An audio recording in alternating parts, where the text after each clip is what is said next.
La takulu amwalakum bainakum bil batil. Jangan kau makan harta di antara kamu dengan cara yang batil. Yang batil itu apa? Korupsi. Yang batil itu apa? Sogok menyogok. Yang batil itu apa? Rentenir. Yang batil itu apa? Ngurangin timbangan, berkhianat dalam ekonomi, dalam perdagangan. Itu termasuk barang haram. Kalau seandainya peradaban Islam dijalankan oleh bangsa Indonesia, insya Allah korupsi tidak ada, karena korupsi itu haram. Sogok menyogok tidak ada, haram. Rentenir tidak ada, penipuan dalam ekonomi tidak ada, ngurangin timbangan tidak ada. Mengapa? Karena bangsa Indonesia tidak mau makan barang haram. Semua rezeki yang lewat tenggorokannya rezeki yang dihalalkan oleh Allah. Kalau ini dilaksanakan oleh bangsa Indonesia, baru korupsi tidak ada, sogok menyogok tidak ada, rentenir tidak ada. Tapi selama bangsa Indonesia pikirannya yang penting perutnya kenyang, halal haram tidak peduli, batal hak tidak peduli, bagi kami halal dan haram sama saja. Selama bangsa Indonesia dari Sabang sampai Merauke pikirannya yang penting perutnya kenyang, halal haram tidak peduli, jangan mengharapkan korupsi akan berakhir, jangan mengharapkan sogok menyogok akan berakhir, jangan mengharap tipu menipu akan berakhir. Tipu menipu akan berakhir kalau Anda memakai peradaban Islam.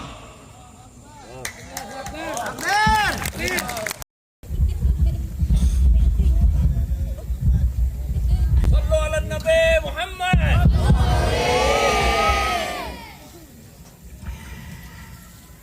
Assalamualaikum warahmatullahi wabarakatuh.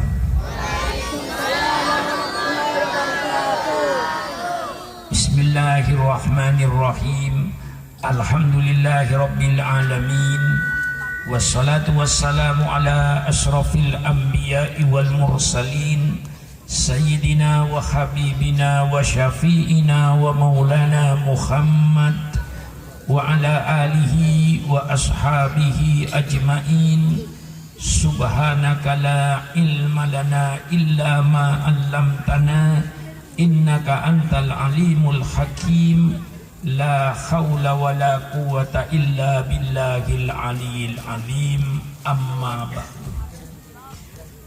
Para alim ulama yang saya muliakan, para habaib yang saya muliakan, seluruh pejabat-pejabat pemerintah setempat yang saya hormati, seluruh tokoh-tokoh masyarakat yang saya hormati, wabil khusus di samping saya Sultan yang ke-9 Sultan Mahmud Al-Qadri yang saya muliakan, karena kesultanan ini merupakan satu lambang daripada bangsa Indonesia.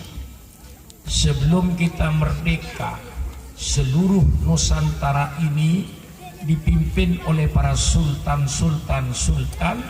yang mereka seluruhnya adalah umatnya Nabi Muhammad SAW. Mereka yang melawan kepada penjajahan Belanda, walaupun diadu domba bagaimanapun, sejarah menunjukkan bahwa para sultan ini adalah yang mempertahankan, dan negara kesatuan Republik Indonesia ini yang membela negara kesatuan Republik ini. Maka sebagai satu peninggalan sejarah yang sangat wangi di Indonesia ini, bahwa sebelum Indonesia merdeka dijajah oleh Belanda, sebelum itu dan ketika pemerintahan Belanda itu pun sultan-sultan tetap berdiri dalam rangka membela tanah air ini. Terima kasih kepada Pak Sultan atas segala perjuangannya, mulai sultan yang pertama sampai sultan yang ke-9 ini. Juga kepada para ulama, wabil khusus kepada Al-Mukarram Kiai Haji Hanan dan para ulama lainnya, Kiai Haji Sutarmaji dan ulama-ulama lainnya yang tidak saya sebut dengan tidak mengurangi takdim saya kepada beliau. Kalau pondok pesantren ini baru berumur 2 tahun, tapi ternyata seperti apa yang kita lihat. Yakinilah Kiai Hanan, Dalam peribahasa bahasa Arab dikatakan, idza ra'aitu hilalan aiqantu annahu sayakunu badron. Kalau kita sudah melihat bulan sabit purnama yang kecil itu, yakinilah bahwa nanti suatu saat pasti menjadi bulan purnama. Tidak ada sesuatu yang dimulai langsung, tentu melalui proses-proses perjuangan. Inilah sejarah pondok pesantren. Pondok pesantren ini merupakan pendidikan nasional yang tertua di Indonesia ini. Sebelum adanya taman kanak-kanak, sebelum adanya SD, SMP, SMA, perguruan tinggi, pendidikan yang dikenal oleh bangsa Indonesia adalah pondok pesantren. Dan dari pondok pesantren itu lahirlah pahlawan-pahlawan bangsa yang ditulis dalam sejarah Republik ini dengan tinta emas. Pangeran Diponegoro, Sultan Hasanuddin, Tengku Umar, Cut Nyak Cuk Mutia, Imam Bondol dan seterusnya, disusul oleh prodanya Ki Hasyim Asy'ari dan seterusnya. Mereka adalah pahlawan-pahlawan bangsa yang dilahirkan oleh pondok pesantren. Jadi kalau seandainya saya ditanya oleh orang, siapa Pak Sukron yang pertama kali berusaha untuk mencerdaskan bangsa Indonesia? Saya tidak menjawab tidak menjawab profesor doktor, karena yang ditanya siapa yang pertama kali yang berusaha untuk mencerdaskan anak bangsa. Jawabannya sudah pasti. Yang pertama kali berusaha untuk mencerdaskan anak bangsa ini adalah para alim ulama dengan pendidikan pondok-pondok pesantren pada zaman sebelum Belanda. Bagaimana sejarahnya pondok pesantren ini? Pondok pesantren itu pada umumnya ada kiai yang duduk di satu kampung, kemudian orang sekitar kampung itu menimba kiai, menimba ilmu dari kiai itu. Kemudian kiai itu dikenal di tempat-tempat dari tempat yang jauh, yang tidak mungkin mereka pulang pergi ketika menuntut ilmu. Disitulah mereka mendirikan gubuk-gubuk pondok-pondok yang kira-kira 3 kali 4 meter di sekitar rumah kiai. Berkumpul itu santri.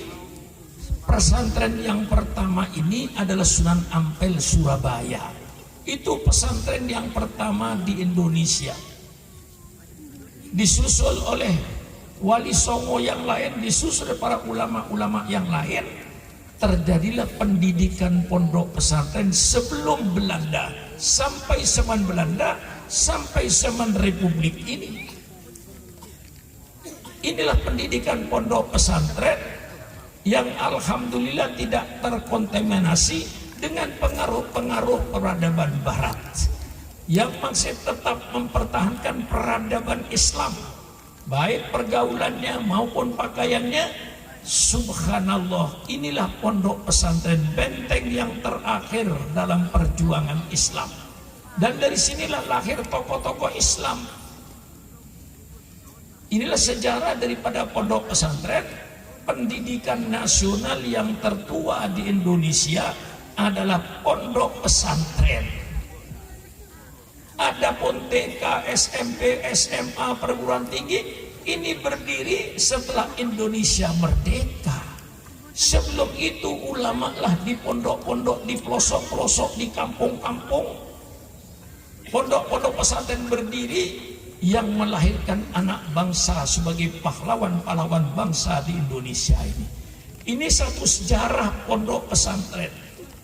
Pondok pesantren itu dijiwai pertama kali dengan keikhlasan, baik yang mengajar maupun yang diajar. Ini jiwa pondok pesantren, keikhlasan, sehingga melahirkan orang-orang yang berilmu, melahirkan orang-orang yang berguna di tengah-tengah masyarakat karena dijiwai oleh keikhlasan.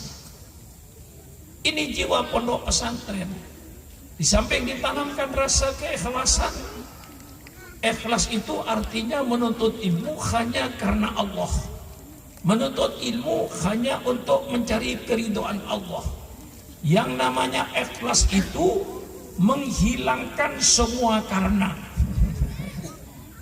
Karena kita berbuat itu banyak karenanya. Ada berbuat karena ini, ada berbuat karena ingin disenangi oleh rakyat, khususnya ketika menghadapi pemilihan umum. Banyak pemimpin-pemimpin yang pura-pura baik, yang membuat pencitraan. Nah, yang namanya ikhlas itu hilangkan semua karena. Berbuat karena orang tua, hilangkan. Berbuat karena masyarakat, hilangkan dulu. Hilangkan semua karena. Berbuat karena ingin dipuji orang, hilangkan. Semua karena hilang, karena ini, karena ini, karena ini, karena hilang. Sisakan satu karena Allah. Itu yang namanya ikhlas. Kalau istilah saya, menghilangkan semua karena. Kalau masih ada karena ini, belum ikhlas. Ada karena ini, belum ikhlas. Apalagi kadang-kadang mempergunakan perbuatan agama untuk kepentingan dunia. Contoh paling gampang, kalau sudah mendekati pemilihan umum, banyak calon bupati, calon gubernur, calon DPR yang mengajak kiai umroh. Ini contoh yang jelas, supaya nanti setelah umroh itu kiainya kampanye membela yang membiayain umroh. Maka kalau saya, Pak Sultan, maaf, kalau ada orang ngajak saya umroh mau pemilu, saya jawab tidak. Loh, ibadat pakai nggak perlu, karena masih ada karena. Bagaimana malaikat kan tahu? Orang Jawa punya istilah, Gusti Allah boten sari. Artinya Allah itu tidak tidur. Ya tahu umrohnya syukuran makmur karena apa? Nah, lalu saya minta begini aja, Pak calon, apa calon bupati, apa calon gubernur, apa calon presiden, apa calon DPR, begini aja, nadar, nanti kalau saya jadi bupati, saya mau umroh dengan Pak Sukron. Nah gitu baru saya mau. Jadi mulus, tidak ada karena. Lah jiwa pondok pesantren pertama kali ikhlas. Tanamkan keikhlasan ini kepada guru-gurunya yang mengajar. Walaupun itu katakan dikasih honor, bukan honor itu, hanya kehormatan saja. Kalau ngajar hadis 1 jam cuma dibayar sekian, alangkah kecilnya bayaran itu dibanding dengan pahala yang dijanjikan oleh Allah pada guru-guru yang mengajarkan agama ini. Ini tanamkan keikhlasan. Ini jiwa pondok pesantren. Kemudian kedua, jiwa pesantren itu hidup sederhana. Tidak ada pondok pesantren dihidup dengan mewah-mewahan, tidak ada. Dan biasanya pemimpin itu lahir dari pemimpin yang asalnya hidupnya sengsara. Baca sejarah tokoh-tokoh Indonesia pun, banyak tokoh-tokoh yang dilahirkan dari masyarakat miskin dengan rasa sederhana. Didik santri itu sederhana, jangan dibikin mewah-mewahan. Diajak santri itu mandiri, berdiri di atas kaki sendiri. Baik pembersihan pondok pesantrennya, seluruhnya dengan sistem kesederhanaan. Karena orang yang hidupnya sederhana itu mampu hidup dalam segala keadaan. Tapi orang anak yang dididik dengan pendidikan yang mewah, belum tentu dia nanti bisa hidup. Tapi yang hidup sederhana mampu hidup dalam segala keadaan. Orang yang biasa makan tempe disuruh makan ayam goreng, bisa nggak kira-kira ya? Bisa nggak kira-kira? Sederhana. Tapi orang yang biasa sehari-hari makan ayam goreng, makan yang mewah-mewah, suatu saat disuruh makan dengan tempe, mungkin nggak bisa dia. Orang yang biasa naik mobil, ke sekolah naik mobil, ke pasar naik mobil. Pada saat mobilnya masuk bengkel, dia tidak sekolah. Mengapa? Gak mampu jalan kaki. Tapi orang yang biasa jalan kaki disuruh naik mobil, bisa nggak kira-kira ya? Bisa nggak kira-kira ya? Bisa tidur di pesantren, disuruh tidur hotel, bisa nggak kira-kira ya? Tapi yang biasa hidup mewah dengan kasur yang empuk, belum tentu dia bisa tidur di emperan musola itu. Mungkin tidak bisa tidur dia. Nah, itu pendidikan sederhana. Supaya nanti tamat dari pondok pesantren dia siap hidup.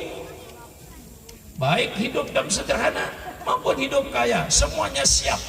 Inilah pendidikan sederhana pondok pesantren yang ditanamkan oleh para ulama-ulama kita. Ini jiwa pondok pesantren. Dan ini harus dipegang teguh. Ketiga, jiwa pondok pesantren kegotong royongan, kebersamaan. Di pondok pesantren itu kebersamaan, kegotong royongan. Ketika di pondok pesantren semuanya sama, santri belajar ngaji, tidak ada perbedaan. Kebersamaan, kegotong royongan. Wa ta'awanu 'alal birri wat taqwa. Ini supaya dipegang, jiwa pondok pesantren ini dipegang sampai kapanpun saja. Jiwa keikhlasannya, jiwa kesederhanaannya, jiwa daripada kebersamaannya, saling tolong menolong. Inilah jiwa yang ditanamkan di pondok pesantren ini, dengan diisi dengan ilmu-ilmu agama, supaya nanti mampu untuk menyebarkan. Di sini letaknya Islam ini abadi. Mengapa? Karena generasinya silih berganti, tidak pernah putus. Madhab Syafi'i punya generasi, madhab Hanafi punya generasi, madhab Maliki punya generasi, madhab Ahmad Ibn Hanbal mempunyai generasi. Sehingga madhabul arba ayat 4 ini sampai sekarang tetap abadi di permukaan bumi ini. Imam Abu Hanifah mempunyai kader, Imam Malik mempunyai kader, dari gurunya, dari muridnya, berkembanglah madhab Maliki di Afrika Utara. Daerah Mesir, Yordan, termasuk Indonesia, banyak madhab Syafi'i. Kenapa? Mempunyai generasi, sambung menyambung, pesantren. Madhab Syafi'i menjadi kuat, khususnya di Indonesia, di Malaysia. Ini kuat madhab Syafi'i ini. Kenapa? Dari generasi ke generasi. Nah, maka inilah kepentingan pondok pesantren untuk masa depan anak bangsa. Maka ini pekerjaan para kiai, Masya Allah, untuk menciptakan anak bangsa di masa depan, supaya negara kesatuan Republik Indonesia diisi oleh anak bangsa yang beriman kepada Allah, yang bertakwa kepada Allah. Jangan sampai negara Republik Indonesia diisi oleh pemimpin-pemimpin yang preman, pemimpin-pemimpin yang tidak bermoral, pemimpin-pemimpin yang tidak berakhlak. Ini adalah pekerjaan para ulama, pekerjaan berat, karena membentuk satu jiwa anak. Inilah pendidikan pondok pesantren.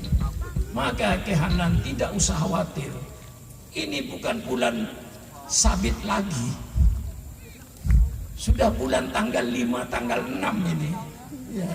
Mudah-mudahan nanti suatu saat akan menjadi bulan purnama. Sejarah Darul Rahman tidak jauh seperti yang saya katakan itu. Saya tahun 67, ya alhamdulillah ke Jakarta saya tahun 67 itu dipanggil, diajak waktu itu oleh Kiai Haji Dr. Idham Khalid.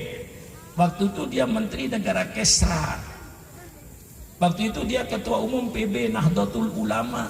Saya diminta ke Jakarta untuk membantu beliau. Membantulah saya beliau, membantu. Akhirnya saya bermukim di satu tempat yang namanya Jalan Senopati. Di situ orang sekitar ngaji sama saya, orang tua-tua. Waktu itu murid saya hanya 18 orang tua-tua. Ngaji sama saya rutin. Tiba-tiba ngaji yang anak muda. Tiba-tiba saya kedengaran oleh orang yang agak jauh dari Tangerang, dari Bekasi yang ingin ngaji.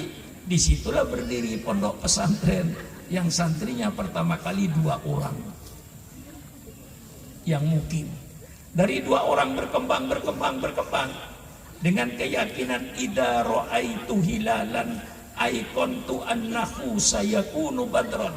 Kalau saya sudah melihat bulan purnama, bulan sabit kecil, saya yakin bahwa nanti akan menjadi bulan purnama. Mudah-mudahan pondok pesantren ini menjadi pondok pesantren yang berkah, pondok pesantren yang bermanfaat kepada bangsa dan negara, akan bentuk generasi-generasi anak bangsa yang akan mengisi negara Republik Indonesia ini dengan manusia-manusia yang bertakwa dan beriman kepada Allah, yang beriman dan bertakwa kepada Allah Subhanahu wa taala. Ini harapannya. Sehingga melahirkan anak bangsa yang berani berkorban. Terima kasih Kehanan dengan segala jemaahnya, dengan segala aktivitasnya, dengan segala pengorbanannya.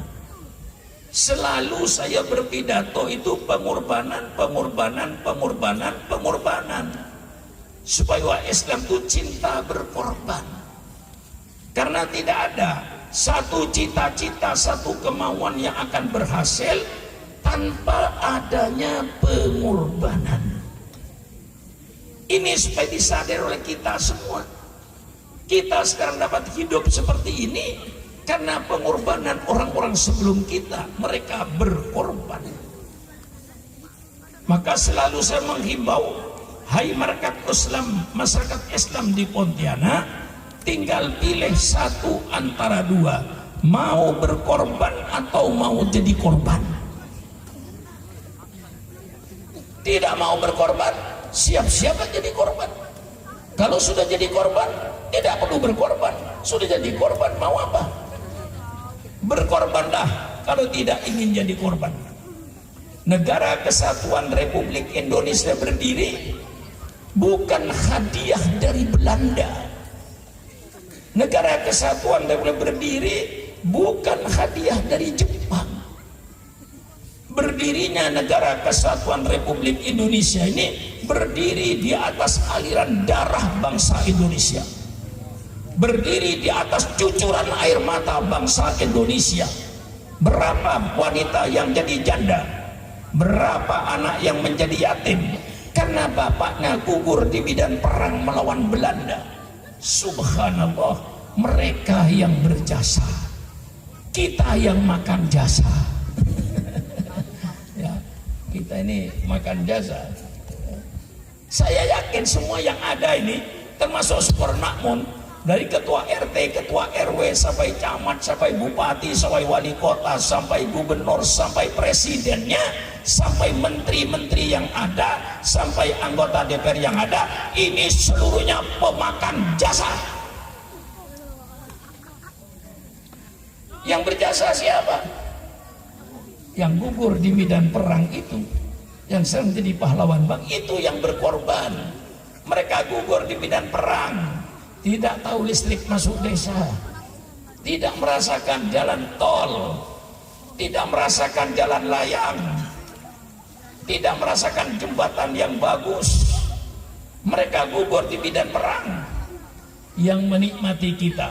Maka selalu saya ingatkan, hai pemimpin-pemimpin bangsa, engkau jangan bergelimang dengan kemewahan duit rakyat, sedangkan kau tidak memikirkan kepentingan rakyatnya.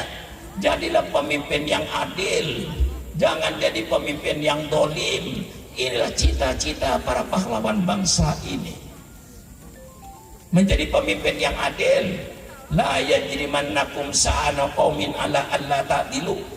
Janganlah karena kebencian engkau pada satu kelompok, kebencian engkau pada satu kaum, karena engkau benci lalu kau tidak berbuat adil. Karena benci orang tidak salah dimasukkan penjara, tapi karena senang yang bersalah tetap tidur di hotel, tidak ditangkap, tidak berbuat adil. Nah, marilah kita ingat semua pemimpin-pemimpin bangsa, bahwa kita ini menikmati jasa-jasa pahlawan kita.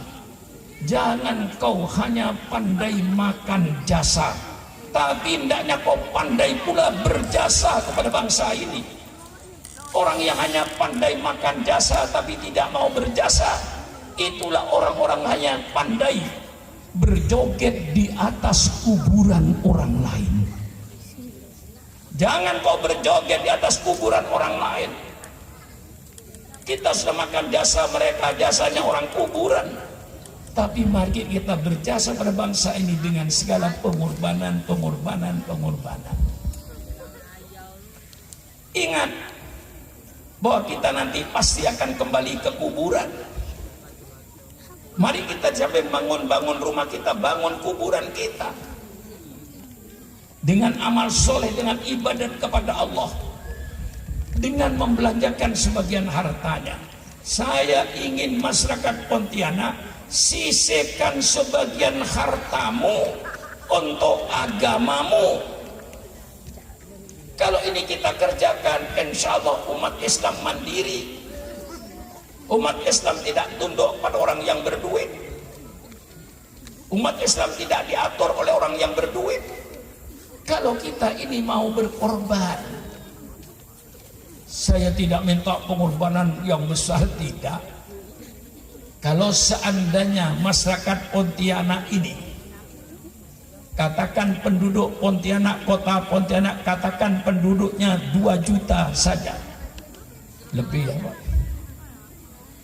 Kalau penduduk kota Pontianak katakan 3 juta, yang merokok katakan sedikit, yang merokok katakan 500.000, setengah juta.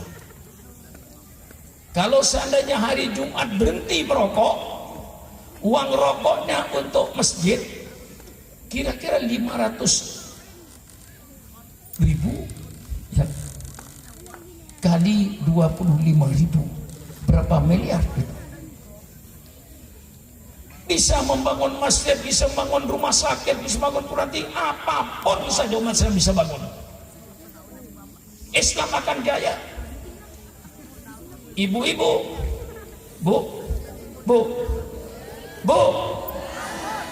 matanya melotot dipanggil nggak nyaut. Maaf Bu, di tempat saya itu kalau matanya melotot dipanggil nggak nyaut itu namanya ikan asin Bu.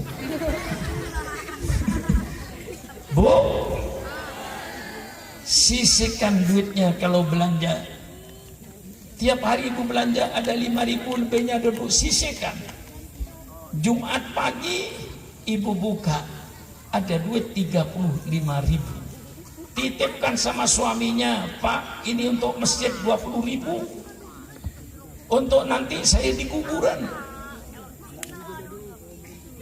Kemudian yang 15.000-nya untuk majelis taklim yang ada di kampungnya.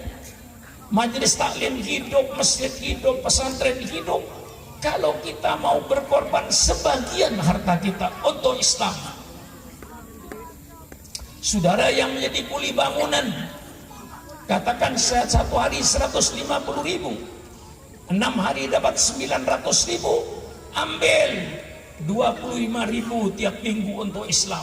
Setiap kuli, setiap tukang becak yang narik becak setiap hari, 1 bulan ambil 10.000 untuk Islam.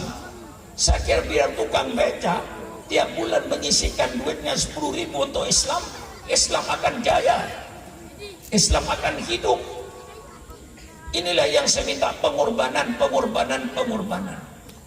Orang sebelum kita sudah berkorban, kadang-kadang jual sawahnya untuk masjid, kadang-kadang mewakafkan tanahnya untuk masjid.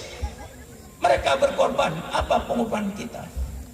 Hai masyarakat Pontianak, usikum wa iyaya binafsi bitaqwallah. Kalau hari Jumat tromol masjid diedarkan, saudara memasukkan duit 2.000. Maaf, jangan merasa beramal kok dengan duit 2.000 itu. Engkau sudah menghina agamanya, kau tidak menghargai agamanya. Masa masuk surga 2.000? Mana otak dipakai? Maaf kalau agak kasar ya Pak Sultan, kasar ini untuk mantap Pak Sultan, supaya mantap. Lah masa masukkan ke masjid 2.000 itu penghinaan terhadap agamamu, tidak menghargai agamamu. Hargailah agamamu, hargailah surgamu, jangan 2.000. Katakan orang Pontianak hari Jumat berhenti merokok. Inna yaumal jumati sayyidul ayam. Hari Jumat hari yang dimuliakan oleh Allah. Hari Jumat saya berhenti merokok 1 hari, puasa merokok, uang rokoknya kasih masjid. Kira-kira masjid makmur gak kira-kira ya? Lah ini saya berikan, ini pengorbanan. Dengan pengorbanan inilah kita tidak jadi korban. Maka kita sekarang berkorban lagi. Untuk siapa kita berkorban? Bukan untuk kita, untuk anak kita. Ketika ibu tadi sholat subuh, kemudian ibu baca kunut, Allahumma hdini fiman hadait, wa afini fiman afait, wa tawallani fiman tawallait. Pernahkah ibu berpikir, apakah anak saya nanti masih kunut seperti saya? Apakah cucu saya masih kunut seperti saya? Atau sudah berubah agama? Naudzubillah. Ketika bapak sujud tadi sholat isya, subhana rabbiyal a'la wa bihamdi, subhana rabbiyal a'la, apa pernah bapak terpikir, apakah saya dan anak saya nanti sujud seperti saya? Apakah cucu saya nanti sujud seperti saya? Apakah anak cucu saya nanti sujud seperti saya? Naudzubillah. Atau sudah pindah agama? Ini perhitungkan mulai sekarang. Kalau sayang anak cucu, mari kita berkorban untuk Islam, untuk masjid, untuk pesantren, untuk majelis taklim. Islam tumbuh, Islam hidup di tengah-tengah percaturan perang peradaban. Kita ini sekarang dalam keadaan perang, tapi karena perang ini tidak pakai senjata, Anda tidak merasa. Perang apa sekarang ini? Perang peradaban. Peradaban barat masuk ke negara-negara Islam, ke pergaulan bebas laki-laki perempuan, pakaian-pakaian yang setengah telanjang, dansanya, jogetnya, mabuk-mabukannya, penjudiannya. Ini peradaban-peradaban barat masuk ke Pontianak, masuk ke Jakarta. Ini sedang terjadi perang peradaban. Dan perang peradaban itu jauh lebih dahsyat daripada perang senjata. Perang senjata di Afghanistan, persilakan Afghanistan, ratusan orang yang mati karena ditembak, dibom. Tetapi Islam di Afghanistan tidak hilang. Irak dibom, ribuan manusia mati, tapi Islam tetap tumbuh. Tapi perang peradaban ini hancurnya lebih dahsyat daripada perang pakai senjata, karena merubah satu peradaban. Mungkin peradaban Islam akan dihilangkan, diganti dengan peradaban Eropa. Anak-anak kita nanti sudah tidak seperti kita. Anak-anak kita seperti Belanda, seperti Inggris. Mereka laki-laki dengan berbaur bebas, dengan pakaian yang minim. Itu bisa terjadi dalam perang peradaban ini. Menang atau tidaknya perang peradaban ini hanya tergantung pada iman saudara. Imannya kokoh, insya Allah kita tetap akan berperadaban Islam. Inilah saudara-saudara yang namanya pengorbanan. Agama Islam diturunkan oleh Allah kepada Nabi Muhammad SAW sebagai penerus. Kepada orang Pontianak saya jelaskan, Nabi Muhammad tidak membawa agama baru. Kita kadang-kadang salah menjawab siapa yang membangun agama Islam. Kita jawab yang bangun agama Islam Nabi Muhammad. Itu kurang sempurna, salah. Yang benar gimana Pak Kiai? Siapa yang membangun Islam? Islam itu dibangun oleh 25 Rasul. Saudara kok menghilangkan Nabi Adam? Kok menghilangkan Nabi Nuh? Kok menghilangkan Nabi Ibrahim? Islam ini dibangun oleh 25 Rasul. Nabi Isa yang oleh orang gereja disebut Yesus Kristus, itu nabi yang ke-24 yang wajib kita yakini. Nabi yang ke-25. Jadi Nabi Muhammad datang tidak membawa agama baru. Nabi Muhammad datang menyelesaikan pembangunan agama Islam yang sudah dibangun oleh 24 Rasul sebelumnya. Nabi datang finishing, menyelesaikan pembangunan, bukan membawa agama baru. Agama yang diturunkan oleh Allah hanya satu, agama Islam. Rasulullah datang sebagai nabi terakhir menyelesaikan pembangunan. Kalau istilahnya orang ahli bawah namanya finishing. Rasulullah menyempurnakan saja, bukan membawa agama baru. Ini dinyatakan Rasulullah SAW dalam hadisnya dalam kitab Sahih Muslim dalam bab Muhammad Khatamun Nabiyyin. Di situ Rasulullah bersabda, "Mathali wa mathalul anbiya min qabli kamathali man bana baitan wa ana akhiru man wada'a lil-labina."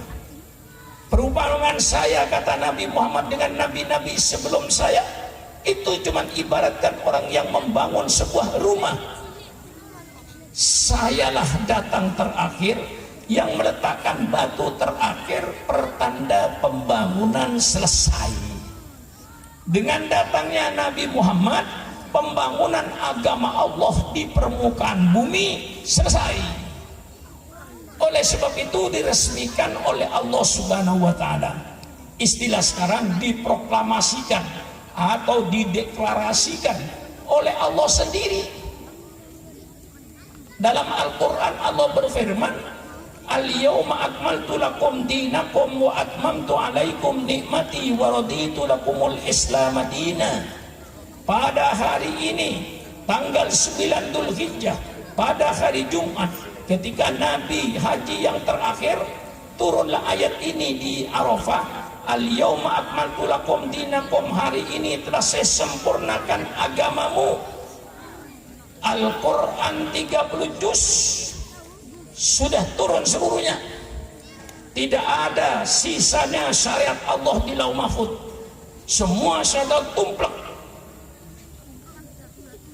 diturunkan pada Nabi Muhammad sallallahu alaihi wasallam.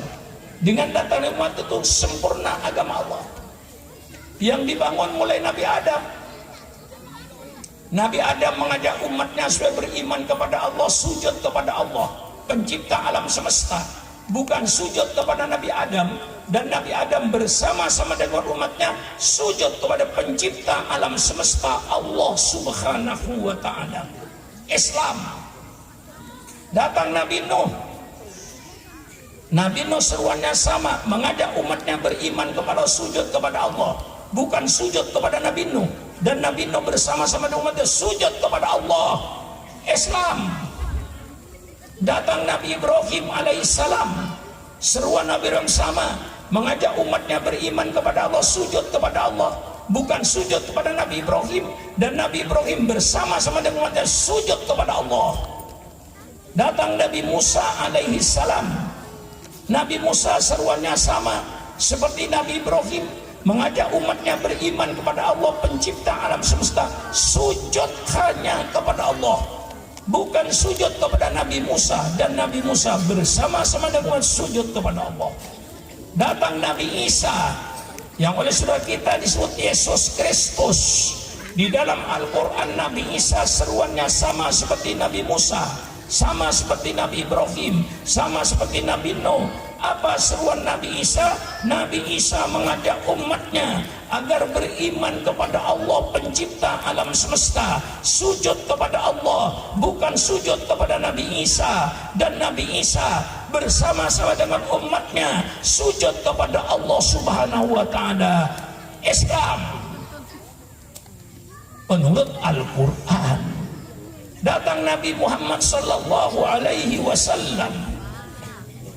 Apa seruan Nabi Muhammad? Sama dengan seruannya Yesus Kristus, sama dengan seruannya Nabi Musa, sama dengan seruan Nabi Ibrahim, sama dengan seruan Nabi Nuh, sama dengan seruan Nabi Adam. Nabi Musa, Nabi Muhammad mengajak umatnya agar beriman kepada Allah Subhanahu wa taala, pencipta alam semesta, sujud kepada Allah, bukan sujud kepada Nabi Muhammad, dan Nabi Muhammad bersama-sama dengan umatnya sujud kepada Allah. Ini agama yang dibangun oleh 25 rasul. Apa bedanya Pak Kiai? Tidak ada bedanya. Hanya syariat Allah itu diturunkan oleh sesuai dengan kebutuhan manusianya. Pada zaman Nabi Adam tidak ada undang-undang nyolong. Mengapa zaman Nabi Adam tidak ada undang-undang nyolong? Karena tidak ada orang nyolong. Mengapa tidak ada orang nyolong? Karena tidak ada orang.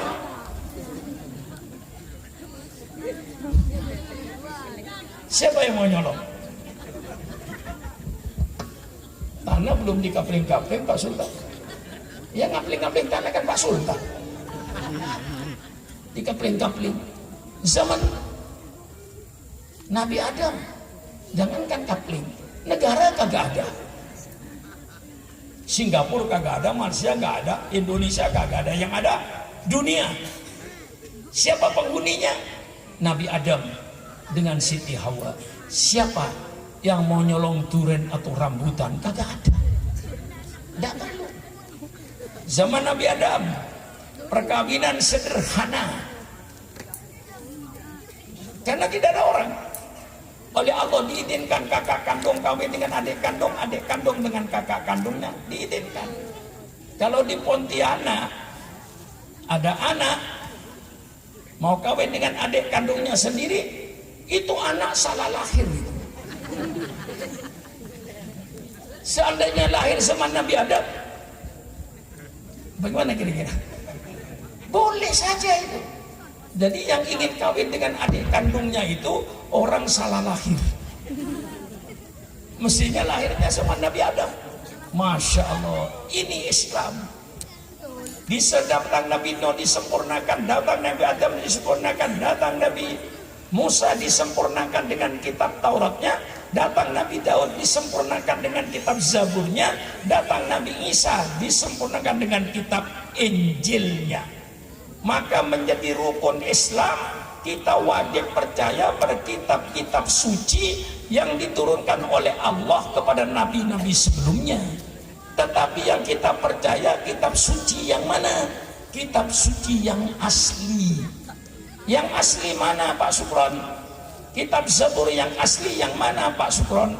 Kitab Zabur yang isinya di dalam firman Allah. Tidak ada dalam kitab Zabur perkataan Nabi Daud, dan tidak ada dalam kitab Zabur perkataan pendeta-pendeta pada zamannya. Murni kalamullah. Itu kitab Zabur yang diberikan pada Nabi Daud, itu kita yakin itu kitab suci. Kita percaya pada kitab Taurat. Tapi sekarang wah, kitab Taurat Bible sudah ratusan. Yang kita percaya kitab Taurat yang asli. Kita bisa menunjukkan yang asli mana Pak Sugron?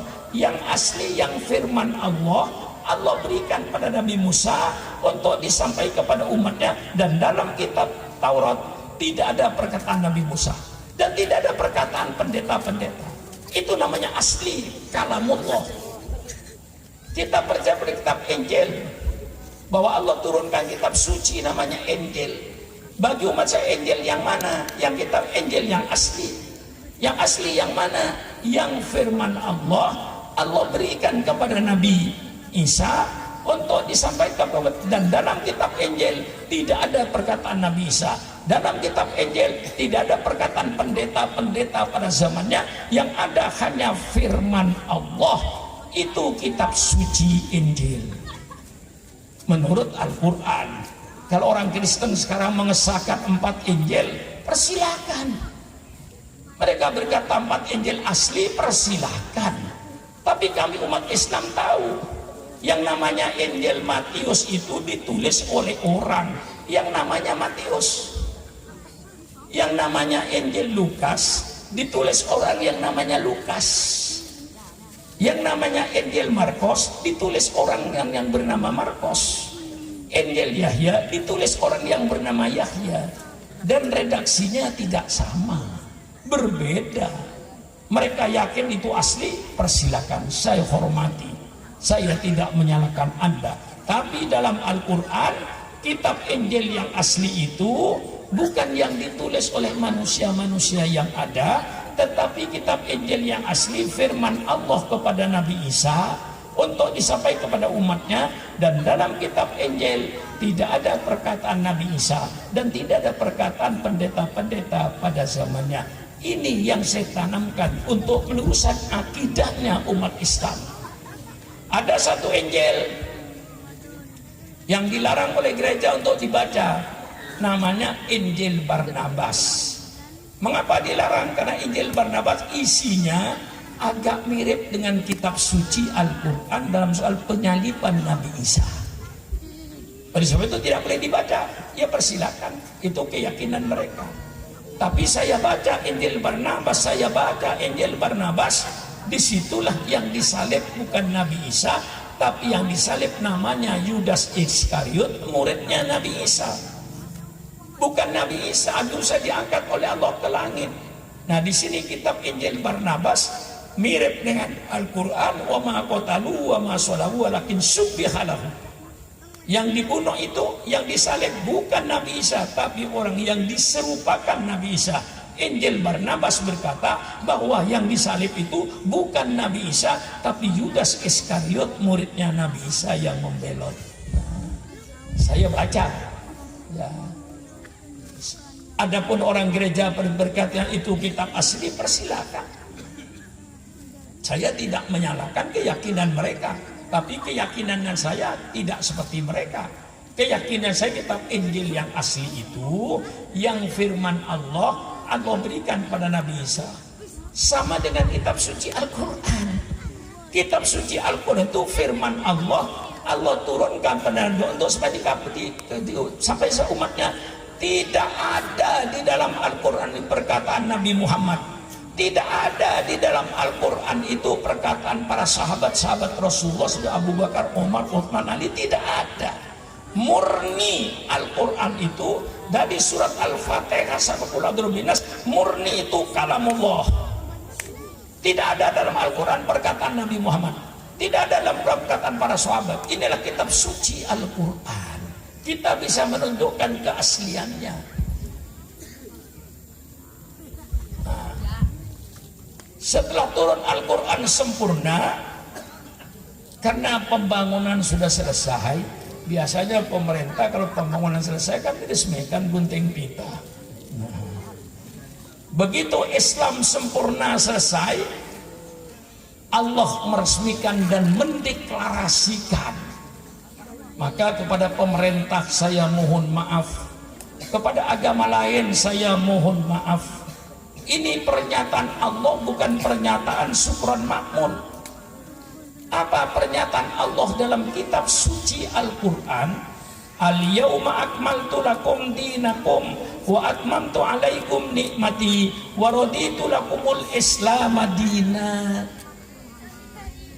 Allah menyatakan, hari ini telah saya sempurnakan agamamu. Al-Quran 30 juz sudah turun semua untuk mengatur cara hidup manusia di dunia dan cara hidup manusia di akhirat. Inilah Al-Quran isinya. Hudan linnas, memberikan petunjuk hidup di dunia dan hidup di akhirat. Wa atmamtu alaikum nikmati, dan telah saya sempurnakan nikmat atas kalian. Menurut ulama tafsir, sempurnanya nikmat Allah ini karena datangnya Nabi Muhammad sallallahu alaihi wasallam. Seandainya Nabi Muhammad belum datang, nikmat Allah belum sempurna. Ini menurut para ulama. Sempurnanya nikmat Allah itu dengan datangnya Nabi Muhammad untuk menjelaskan Al-Quran. Litubayyina linnas, kau jelaskan Muhammad Al-Quran ini pada umat manusia ini. Kemudian Allah menyatakan, ini kepada pemerintah saya minta maaf, kepada agama lain saya minta maaf. Ini keyakinan umat Islam dan ini pernyataan Allah. Apa kata Allah?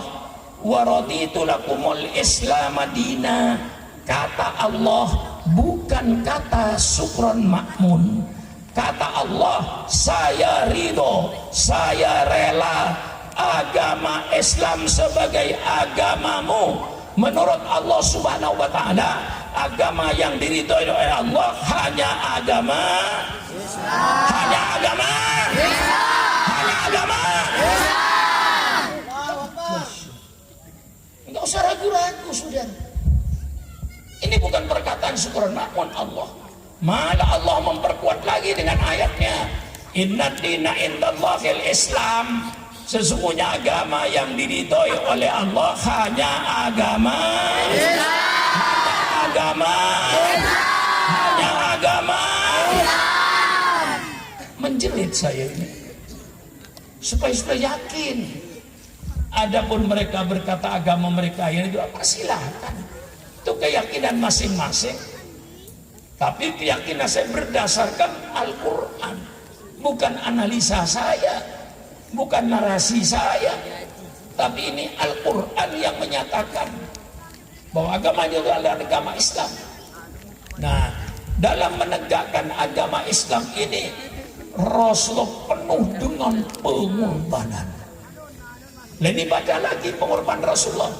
Saya akan menceritakan pahitnya Rasulullah di dalam menyempurnakan, menyelesaikan bangunan Islam ini. Mengapa saya ceritakan pahitnya? Agar saudara-saudara lebih mencintai pada Rasulullah. Sudah mencintai, supaya lebih mencintai lagi kepada Rasulullah. Ini saya kembangkan. Penderitaan Rasulullah mulai dari awal berdakwah, dari pintu ke pintu. Tidak berdakwah terang-terangan kayak Sukron Makmun di lapangan ini. Dari pintu ke pintu. Mengapa? Karena diancam oleh orang kafir Quraisy, diancam dibunuh, diancam disiksa, difitnah. Sampai Sayyidina Bilal radhiyallahu an, dia diikat tangannya, Bu, diseret di padang pasir, Bu, perutnya dikasih batu. Bagaimana rasanya orang diikat tangannya, diseret perutnya, dikasih batu di bawah terik matahari, agar Sayyidina Bilal kembali menjadi kafir karena dia masuk Islam. Tapi kokohnya imannya Sayyidina Bilal, dia tetap berteriak ahad, ahad, ahad, ahad, ahad, ahad, walaupun diseret di padang pasir. Di mereka ada yang dibunuh, tapi rupanya kekejaman dan kekerasan tidak mampu untuk memadamkan api Islam. Justru api Islam semakin menyala, menerangi kegelapan-kegelapan pojok-pojok kota Mekah yang gelap, diterangi oleh api Islam. Karena dengan kekerasan tidak mampu, mereka merubah taktiknya politik orang kafir dengan sistem embargo ekonomi. Di dinding Ka'bah ditempel pengumuman seluruh bangsa Arab tidak boleh mengadakan hubungan dagang dengan umat Islam, khususnya di bidang pangan, agar Nabi Muhammad dengan sahabat-sahabatnya mati kelaparan. Ini saya ceritakan penderitaan Nabimu. Begitu pahit. Ternyata embargo ekonomi tidak mampu. Maka ketika Libya diembargo oleh Amerika Serikat, Iran diembargo oleh Amerika Serikat, saya katakan, hai bangsa Irak, hai bangsa Libya, bukan engkau yang pertama kali merasakan pahitnya embargo ekonomi. Nabimu 1400 tahun dengan sahabat-sahabatnya merasakan pahitnya embargo ekonomi ini. Tapi ternyata embargo ekonomi pun tidak mampu untuk memadamkan api Islam. Justru api Islam semakin membesar, kota Mekah semakin terang, api Islam semakin menyala di mana-mana. Akhirnya kaum kafir Quraisy mengadakan politik, robah lagi politiknya dengan politik damai. Pamannya Abu Thalib didatangi oleh kafir Quraisy, hai Abu Thalib, engkau kan pamannya Muhammad, Muhammad itu kan ponakanmu, coba tanya sama ponakanmu, Kira-kira Muhammad tuh maunya apa? Kalau Muhammad mau kedudukan tahta, kami penduduk Mekah siap untuk mengangkat Muhammad sebagai raja di negeri Mekah ini dengan syarat berhenti berdakwah, berhenti jadi nabi. Hai Abu Thalib, tanya sama ponakanmu, kira-kira Muhammad tuh maunya apa? Kalau dia ingin menjadi orang kaya, semua kekayaan penduduk Mekah kami serahkan sama Muhammad, sehingga Muhammad menjadi orang yang terkaya di negeri ini dengan syarat berhenti berdakwah, berhenti jadi nabi. Subhanallah. Abu Thalib tanya sama ponakanmu itu maunya apa? Kalau dia ingin kawin dengan anak perawan di kota Mekah ini, saya kumpulkan semua anak perawan, persilahkan ponakanmu kawin 1, 2, 3, 4, 5, 6, 7, 8 semaunya, dengan syarat berhenti berdakwah, berhenti jadi nabi. Kira-kira kalau ditawarkan sama kiai sekarang, kira-kira gimana ya? Hah? Apa? Kira-kira tahta, harta, wanita. Maka kalau kiai dikasih jabatan oleh pemerintah itu ada dua kemungkinan. Kemungkinan pertama yang positif, mungkin pemerintah ingin supaya kiai itu berkiprah di jabatan yang dia berikan. Barangkali. Yang kedua, kalau kiai dikasih jabatan oleh pemerintah, kemungkinan kedua yang negatif, supaya berhenti jadi kiai. Banyak yang berhenti jadi kiai. Kalau seandainya Syukron Makmun diangkat menjadi menteri luar negeri, kira-kira berhenti nggak jadi kiai? Hah? Kira-kira berhenti nggak kira jadi kiai? Diundang orang Pontianak, oh nggak bisa. Ada di mana kiai? Saya ada di London. Saya menteri luar negeri. Diundang lagi, nggak bisa. Mau apa? Ada di Washington, sidang PBB. Kan berhenti saya jadi kiai itu dengan kesibukan menteri luar negerinya itu. Jadi kalau kiai diangkat oleh pemerintah jadi pejabat ada dua, ada positif, ada negatif. Positifnya supaya berkiprah dalam jabatannya itu. Negatifnya ya kayak Rasulullah berhenti jadi kiai. Kira-kira gimana Pak Sultan ya? Kalau seandainya Syukron Makmun menjadi menteri luar negeri, ya tidak sempat ke Pontianak, tapi gajinya gede. Ya insya Allah gajinya wah bangsa 150 juta satu bulan itu jelas. Nah ini sejarah lama. Jadi kalau kiai ditawarin jabatan, sejarah lama, nabimu sudah. Kalau kiai ditawarkan duit, kiai sudahlah, dikir sajalah, nggak usah ngurusi politik. Nih saya kasih duit sekian miliar, itu bisa terjadi. Sudah kiai nikmati duit dengan kedudukan dengan istrinya, bisa jadi. Itu semua sejarah terulang, bukan sejarah baru, sejarah terulang. Ini sejarah nabimu. Dengan kekerasan gagal, dengan embargo ekonomi gagal, dengan damai tahta harta wanita ditolak. Akhirnya orang kafir Quraisy mengadakan musyawarah di Darun Nadwah. Kira-kira kalau sekarang ini 50 meter dari Pancoran Emas, yang haji dan umroh tentu tahu itu. Kira-kira 50 meter. Di situ orang kafir Quraisy bermusyawarah bagaimana cara memberhentikan gerakan Muhammad ini. Dengan segala macam cara sudah gagal. Dalam tafsir Tabari dijelaskan iblis hadir dalam musyawarah ini. Wa idyamkuru bikal ladina kafaru liyuthbituka aw yukhrijuka aw yaqtuluka aw yukhrijuka wa yamkurullah wallahu makirin. Ini musyawarah di Darun Nadwah ditulis dalam Al-Qur'an. Abu Jahal uqsul, tangkap saja Muhammad, masukkan penjara. Liut bituka, tangkap saja Muhammad, masukkan penjara. Kalau ada nabi masuk penjara, saya nggak heran. Nabi Yusuf Masuk penjara, Nabi Yusuf difitnah. Difitnah Nabi Yusuf itu sehingga masuk penjara. Difitnah oleh istrinya Fir'aun sendiri. Dikatakan dia yang mencintai, bukan dia yang cinta. masuk penjara. Kalau ada kiai dikriminalisasi atau ada habaib dikriminalisasi, saya tidak heran. Jangankan habib, jangankan kiai, Nabi Isa itu kena kriminalisasi. Nabi Isa itu dituduh oleh orang Yahudi, Nabi Musa itu akan merusak agama, Nabi Isa akan merusak agamanya Nabi Musa. Yang kedua, dituduh Nabi Isa akan merusak Baitul Maqdis.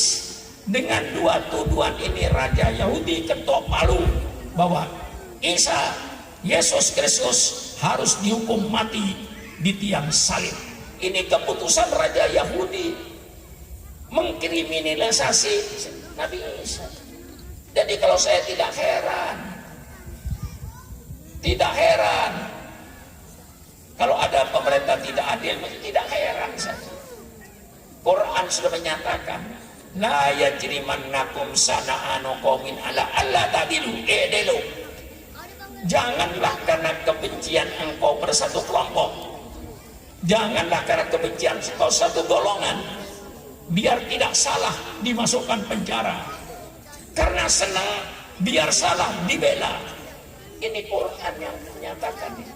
Jangan terjadi sebaik-baik itu. Nabi Isa kena kriminalisasi, Nabi Yusuf kena fitnah, masuk penjara kedua-duanya itu. Ini perjuangan. Maka Nabi Muhammad waktu itu kata orang kafir Quraisy, tangkap saja Muhammad, masukkan penjara. Karena kalau Muhammad tidak ditangkap, dia masuk desa, keluar desa, masuk kampung, keluar kampung, lidahnya dia manis, pasti banyak pengikutnya. Tangkap Muhammad, masukkan penjara.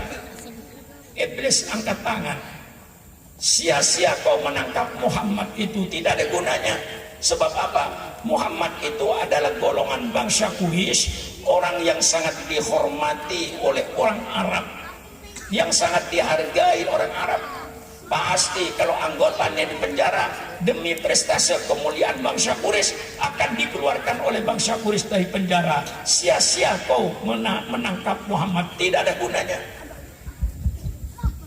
Usul lagi, kalau begitu wa yukhrijuka, usir saja Muhammad dari negeri Mekah ini. Masya Allah, itu penderitaan nabimu, itu penderitaan nabimu. Mau diusir dari kota Mekah supaya tidak ada di kota Mekah. Apa kata iblis? Ini usul berbahaya. Kalau Muhammad diusir ke luar negeri, nanti di luar negeri dia berdakwah, pengikutnya besar, pasti negara kami diserang dari luar negeri.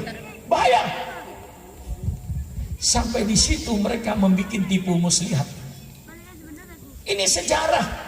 Saya bacakan kepada umat ini agar lebih cinta pada Rasulullah Sallallahu Alaihi Wasallam. Ini penderitaan Nabi Muhammad. Sia-sia kau menangkap Muhammad, berbahaya kau mengusir Muhammad ke luar negeri. Nanti di luar negeri dia pengikutnya akan besar, pasti negeri kami Mekah akan diserang dari luar negeri. Usul berbahaya. Akhirnya apa? Kata Abu Jahal, kalau begitu bunuh saja Muhammad ini. Apa kata iblis? Ini yang benar. Mau diapakan Muhammad? Dengan kekerasan sudah, embargo ekonomi sudah, ditawarkan harta takhta wanita sudah, satu-satunya sekarang bunuh Muhammad ini. Apa kata iblis? Inilah yang benar. Akhirnya malam itu rumah Rasulullah dikepung oleh seluruh suku Arab dengan pedang terhunus. Perintahnya Abu Jahal, Muhammad keluar, langsung penggal lehernya. Jangan dikasih kesempatan berbicara. Di tengah malam yang sangat mencekam itulah Jibril turun. Hai Muhammad Rasulullah, perintah Allah malam ini kau tinggalkan negeri Mekah ini. Coba Pak Sultan, kalau kita yang jadi kayak Nabi gimana perasaannya? Mau dibunuh, mencekam, malam gelap, disuruh meninggalkan kota Mekah, kota kelahirannya yang dia cintai. Itu perintahnya Allah kepada Jibril, sampaikan sama Muhammad, malam ini tinggalkan kota Mekah. Subhanallah, subhanallah. Dikepung dengan pedang terhunus. Rasulullah ngambil pasir, baca ayat kursi, baca qul huwallahu ahad, qul a'udzu birabbil falaq, qul rabbin nas, kemudian baca sebagian surat Yasin. Wa ja'alna min baini aydihim saddan wa min khalfihim saddan fa'alsaynahum fahum la yubsirun. Mereka tertidur. Rasulullah keluar di tengah-tengah mereka itu. Tidak ada satupun yang tahu. Tengah malam yang gelap itu langsung ke rumahnya Abu Bakar Siddiq. Abu Bakar kaget, malam-malam Rasulullah ketok pintu. Ada apa Jibril? Ada apa Rasulullah? Abu Bakar, malam ini Allah perintahkan saya dengan kau tinggalkan kota Mekah di tengah malam ini. Malam yang gelap, malam yang mencekam. Apa jawaban Abu Bakar? Ya Rasulullah, kalau itu memang sudah perintah Allah, ayo kita tinggalkan kota Mekah ini malam ini juga. Subhanallah. Sayyidina Abu Bakar tidak memikirkan hartanya, tidak memikirkan rumahnya, tidak memikirkan keluarganya, karena kecintaannya kepada Allah dan Rasul yang di atas segala kecintaan. Karena itulah Rasulullah bersabda, la yu'minu ahadukum hatta akuna ahabba ilaihi min malihi wa waladihi wa walidihi wa nasi ajmain. Tidak sempurna iman seseorang sehingga aku, kata Rasulullah, lebih dicintai olehnya daripada anak, daripada hartanya, anaknya, bapaknya, dan seluruh manusia yang ada. Saya tidak melarang ibu cinta sama suaminya. Saya tidak melarang bapak cinta sama istrinya. Saya tidak melarang bapak dan ibu mencintai anaknya, mencintai hartanya. Tapi yang saya minta, letakkan kecintaan pada Allah dan kecintaan pada Rasulullah di atas segala kecintaan. Bu, bu, bu, cinta nggak sama suaminya? Yang nggak menjawab saya doakan, mudah-mudahan suaminya kawin lagi.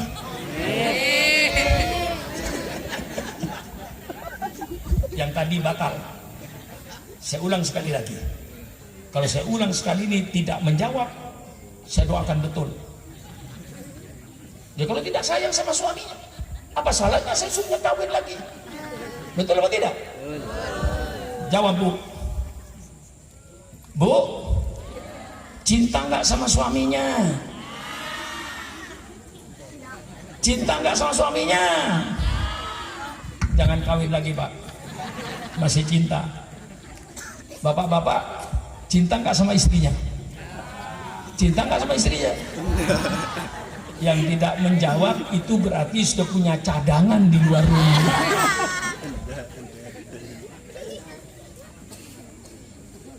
Saya tidak melarang suami cinta sama istri, persilakan, wajar. Tapi tirulah Abu Bakar uswatun hasanah. Cintanya pada Rasulullah sudah di atas segala kecintaan yang ada. Tidak mikirkan rumahnya tengah malam ditinggal, tidak mikirkan keluarganya tengah malam ditinggal, tidak mikirkan hartanya. Karena cinta sama Rasulullah, cinta sama perintah, saya bukan keluar. Mari Rasulullah, kita keluar tengah malam yang mencekam, mau dibunuh. Dia harus keluar dari rumahnya dalam keadaan gelap gulita menuju Jabal Thor. Sampai di Gua Thor, Rasulullah istirahat dengan Abu Bakar. Kita istirahat di gua ini. Paginya Abu Jahal datang. Langsung yang ditanya, mana kepalanya Muhammad? Mereka menjawab, belum keluar. Tidak mungkin Muhammad tidak keluar. Sebelum subuh sudah keluar dia. Dibuka pintu, Rasulullah sudah nggak ada. Karena nggak ada, marahnya Abu Bakar bikin sayembara. Barang siapa yang menemukan Muhammad hidup atau mati, 300 unta. 1 unta sama dengan 3 kerbau, sama dengan 3 sapi. Berarti 300 unta hadiahnya yang menemukan Muhammad hidup atau mati 900 sapi. Subhanallah. Mereka berpacu mencari, karena di padang pasir gampang kelihatan 4 kaki. Ini pasti Muhammad dan Abu Bakar. Telusuri terus. Tapi dalam Al-Quran dinyatakan wa yamkurullah wallahu khairul makirin. Mereka tipu muslihat, Allah yang akan menjawab tipu muslihat mereka. Apa perintah Allah? Labah-labah, suruh bikin sarang yang rapi, merpati bertelur.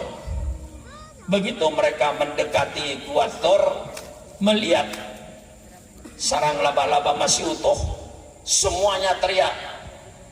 Bersama mereka teriaknya, tidak ada orang, balik. Itu lihat, sarang laba-laba tidak robek. Kalau ada orang mesti robek. Kembali mereka. Padahal Sayyidina Umar berkata, ya Rasulullah, seandainya mereka melihat ke bawah, pasti melihat kita. La tahzan innallaha ma'ana. Engkau jangan sedih Abu Bakar, Allah bersama kita. Setelah 3 hari, baru Rasulullah meneruskan perjalanan ke Madinah. Mengapa nunggu 3 hari? Hari pertama mereka sedang galak-galaknya mencari. Hari kedua masih galak-galaknya mencari. Hari ketiga sudah gak ketemu, mungkin mereka sudah putus asa. Rasulullah keluar, dan tidak lewat jalan biasa. Rasulullah lewat jalan pegunungan yang tidak dilewati kaki orang. Istilah orang Jakarta, jalan tikus yang dilewati Rasulullah. Coba saudara yang pernah haji atau umroh, bagaimana keadaan bukit dari Mekah sampai Madinah. Disitulah Nabi mau turun naik di bukit ini. Perjalanan 426 km ditempuh dengan jalan kaki naik unta, jalan kaki naik unta. Itulah penderitaan nabimu, supaya kita jauh lebih cinta. Dengan pengorbanan Rasulullah itu Islam hidup, dengan pengorbanan para sahabat. Sehingga para sahabat Rasulullah kalau mati di atas tempat tidur, dia ngeluh sama Rasulullah, ya Rasulullah, mengapa saya tidak mati di perang Badar? Ya Rasulullah, mengapa saya tidak mati di perang Uhud? Ya Rasulullah, mengapa saya tidak mati di perang Tabuk? Mengapa saya tidak mati di perang Khandaq? Mengapa saya mati di atas tempat tidur Rasulullah? Nyesel saya Rasulullah, melepaskan napas cuma-cuma. Itulah para sahabat yang mengakibatkan Islam ini jadi besar.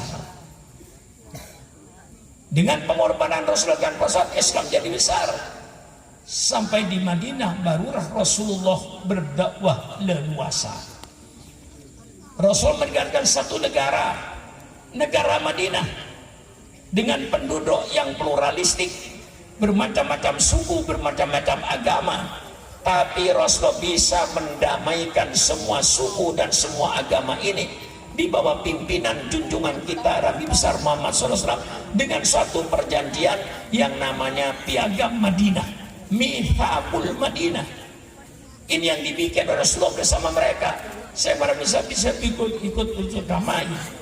Tapi akhirnya semua mereka itu masuk Islam, bukan karena diperangi Rasulullah di Madinah, tidak, karena akhlak Islam yang begitu menarik. Setiap tahun, setiap saat mereka hanya berbondong-bondong masuk Islam.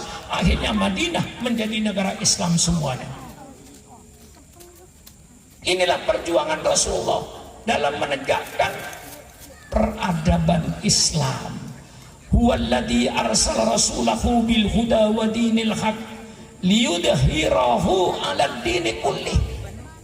Dialah Rasulullah sallallahu alaihi wasallam yang diutus oleh Allah dengan petunjuk dan agama yang benar. Supaya apa? Liyudhhirahu 'alad dini kullih. Hai Muhammad, perlihatkan, tampakkan peradaban Islam ini, di tengah-tengah peradaban bangsa, di tengah-tengah peradaban semua agama, perlihatkan peradaban Islam ini agar mereka bisa banding-banding peradaban mana yang paling baik, peradaban mana yang paling indah. Maka termasuk syukuran makmun, setiap saya berdakwah itu saya memperlihatkan peradaban Islam. Inilah satu peradaban yang indah. Saya tawarkan kepada bangsa Indonesia, hai bangsa Indonesia, mau pakai peradaban Islam atau tidak? Saya cuma menawarkan, saya tidak memaksa. Anda mau beli peradaban Islam, alhamdulillah. Tidak mau beli pun syukuran makmun, tidak kecewa. Wa ma alaina illal balaul mubin. Jelas ya? Kita cuma menyampaikan inilah peradaban Islam.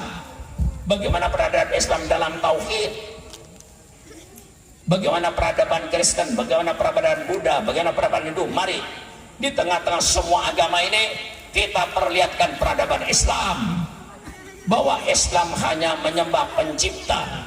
Islam tidak menyembah makhluk. Islam cuma kenal dua, satu pencipta dan yang diciptakan. Kami umat Islam tidak menyembah yang diciptakan, tapi kita menyembah penciptanya. Kami umat Islam tidak menyembah matahari, menyembah yang bikin matahari. Kami umat Islam tidak menyembah bulan, kita sembah yang bikin bulan.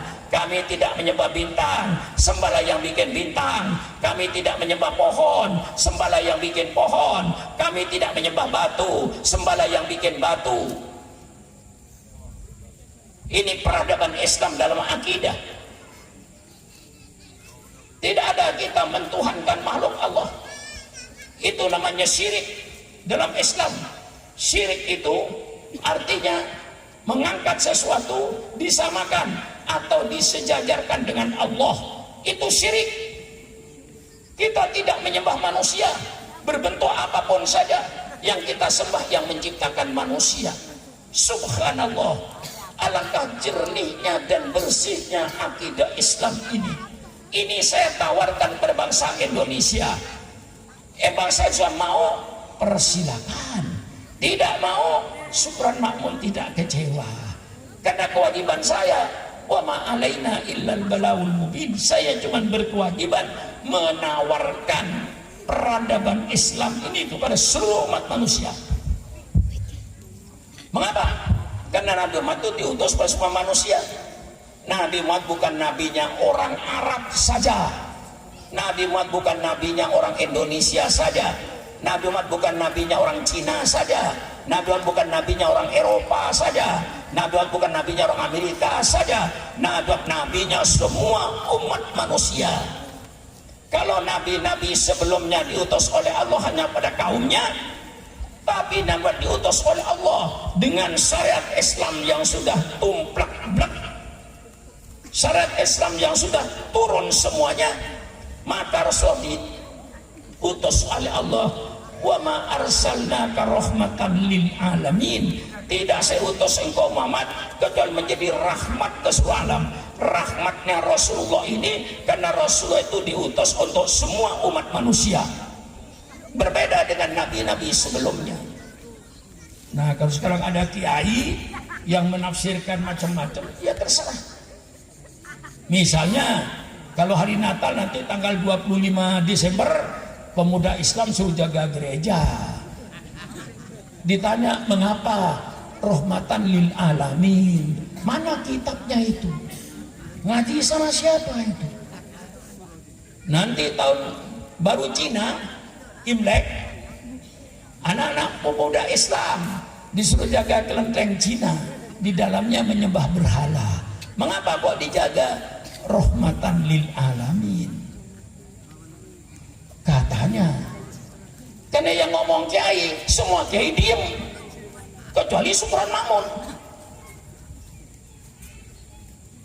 Yang tidak diam, rahmatan lil alamin itu karena Nabi sebelumnya diutus hanya kepada kaumnya. Nabi Muhammad diutus oleh Allah untuk seluruh umat manusia. Itulah rahmatan lil alamin. Saya khawatir nanti mudah-mudahan tidak, Saya khawatir nanti kalau ada tempat penjudian, pemuda Islam suruh jaga lagi supaya orang yang main judi tenang, aman. Mengapa? Rahmatan lil alamin. Saya khawatir nanti kalau komplek-komplek pelacuran dijaga lagi oleh pemuda Islam. Mengapa dijaga? Supaya orang yang berzina tenang, tidak ada yang mengganggu. Mengapa? Islam rahmatan lil alamin. Saya nggak tahu siapa kiainya itu dan kitab apa yang dibaca. Kalau saya yang tahu, Nabi sebelumnya diutus oleh Allah hanya kepada kaumnya.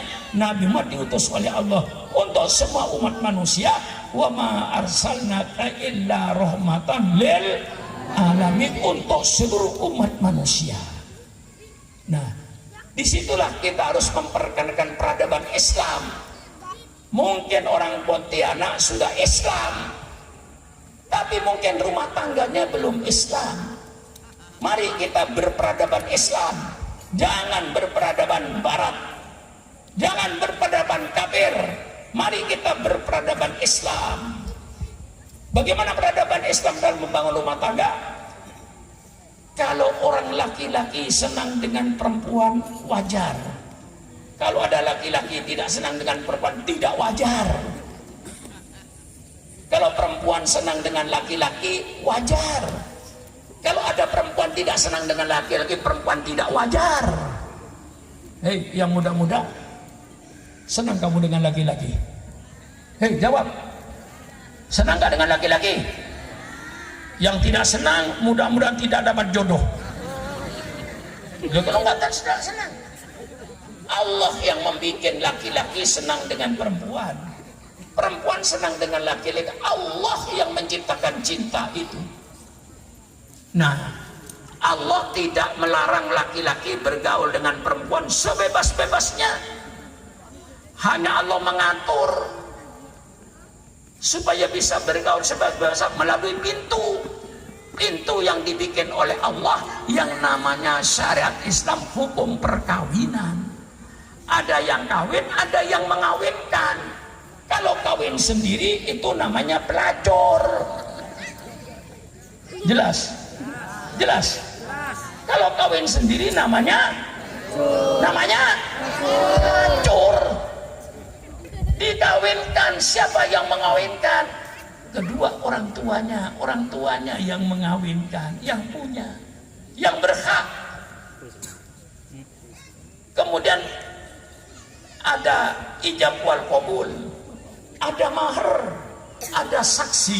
Alangkah indahnya peradaban Islam ini. Setelah melalui pintu syarat Islam babun nikah, dilaksanakan secara syariat Islam, persilakan bergaulah kau suami istri sebebas-bebasnya. Kira-kira ini kiai-kiai ini, kiai Suramadi, itu termasuk hasil pergaulan bebas itu.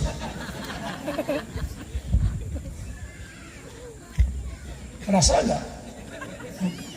Ini semua kiai di belakang saya ini hasil pergaulan bebas, termasuk Supron Makmun. Kalau ayah saya dan ibu saya tidak bergaul bebas dalam kamar, tidak ada Supron Makmun ini.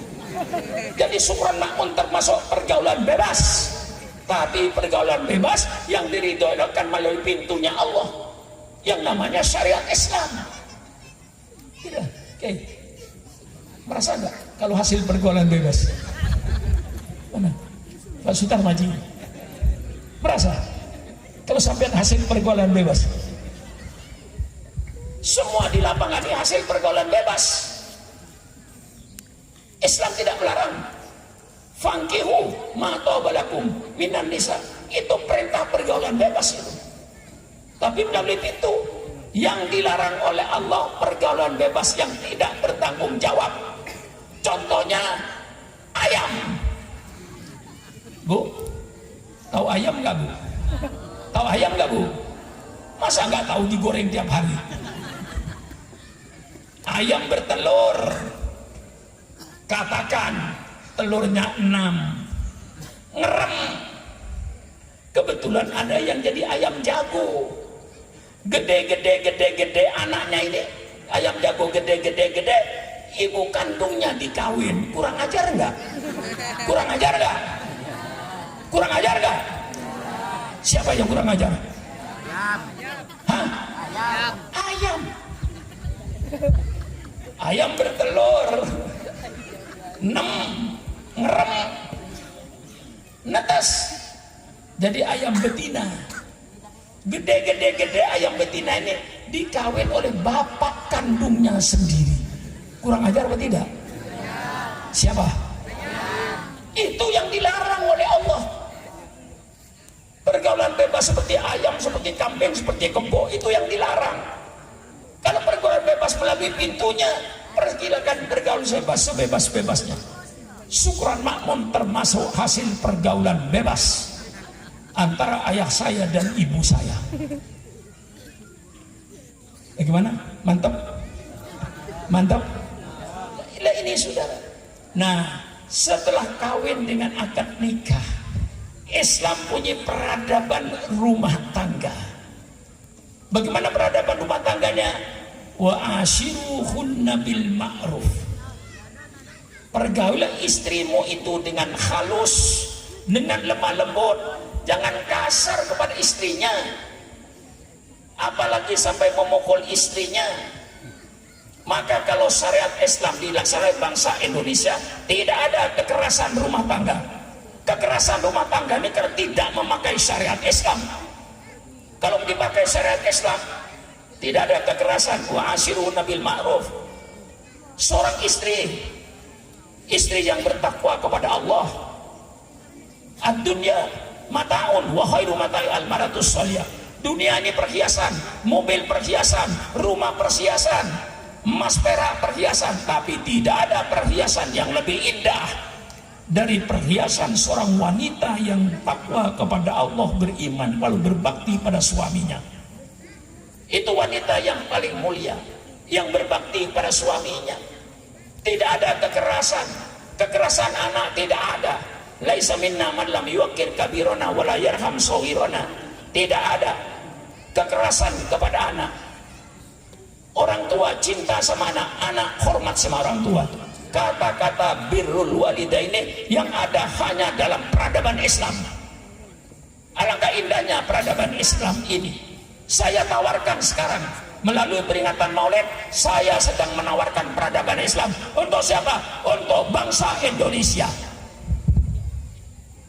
Tapi saya tidak memaksa. Mau makai? Alhamdulillah. Tidak mau makai, subhanallah, tidak kecewa. Sebab kewajiban saya, wa ma alaina illal balaul mubin. Saya cuma berkajian menyampaikan inilah syariat Islam yang begitu indah. Mari kita berdiskusi, peradaban yang mana yang paling indah. Saya siap untuk berdebat, saya siap untuk berdialog dengan siapapun saja. Mari adu peradaban mana yang paling indah. Insya Allah peradaban yang berdasarkan wahyu Allah. Inilah peradaban Islam, bukan berdasarkan hawa nafsu. Lain dengan peradaban yang datang dari barat, dasarnya hawa nafsu, pergaulan bebas laki-laki dengan perempuan, dansa, joget telanjang, buka aurat, itu semua peradaban yang datang dari barat yang berdasarkan nafsu. Tapi peradaban Islam datang dari pencipta alam semesta, dari wahyu Allah timbullah peradaban Islam. Mulai dari WC, mari kita berperadaban Islam. Mau masuk WC dengan kaki kiri, sebelum masuk WC, Allahumma inni a'udzubika minal khubuthi wal khaba'is. Masya Allah, tuntaskan najisnya. Setelah najis tuntas, sucikan najisnya. Hanya Islam yang punya peradaban hebat. Tuntaskan najis. Kalau najis itu berbau, hilangkan baunya. Kalau najis itu berwarna, hilangkan warnanya. Kalau najis ada rasanya seperti alkohol dan daging babi, sampai hilang rasanya. Indah peradaban Islam, suci, bersih. Hanya Islam punya kaidah. Inilah peradaban Islam saya perlihatkan berbangsa Indonesia. Hanya saya perlihatkan, saya tidak memaksakan. Negara demokrasi, saya cuma menawarkan saja. Masa menawarkan Islam tidak boleh? Menawarkan sabun saja boleh. Betul? Coba di televisi yang nawarkan sabun, nawarkan odol, saya nawarkan Islam. Masa mau ditangkap? Cuma nawarin aja. Kalau saya maksa bolehlah, saya nggak maksa, cuma menawarkan inilah Islam.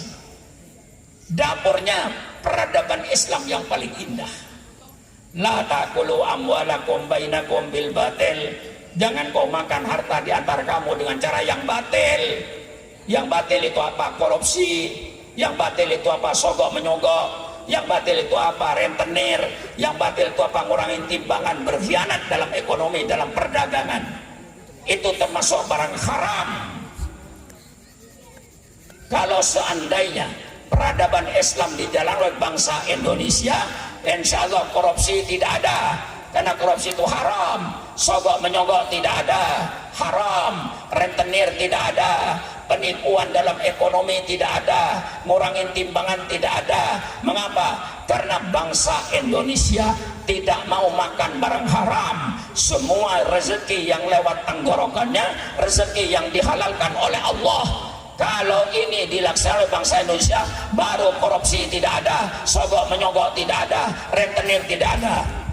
Tapi selama bangsa Indonesia pikirannya yang penting perutnya kenyang, halal haram tidak peduli, batal hak tidak peduli, bagi kami halal dan haram sama saja. Selama bangsa Indonesia dari Sabang sampai Merauke pikirannya yang penting perutnya kenyang, halal haram tidak peduli, jangan mengharapkan korupsi akan berakhir, jangan mengharapkan sogok menyogok akan berakhir, jangan mengharap tipu menipu akan berakhir. Tipu menipu akan berakhir kalau Anda memakai peradaban Islam.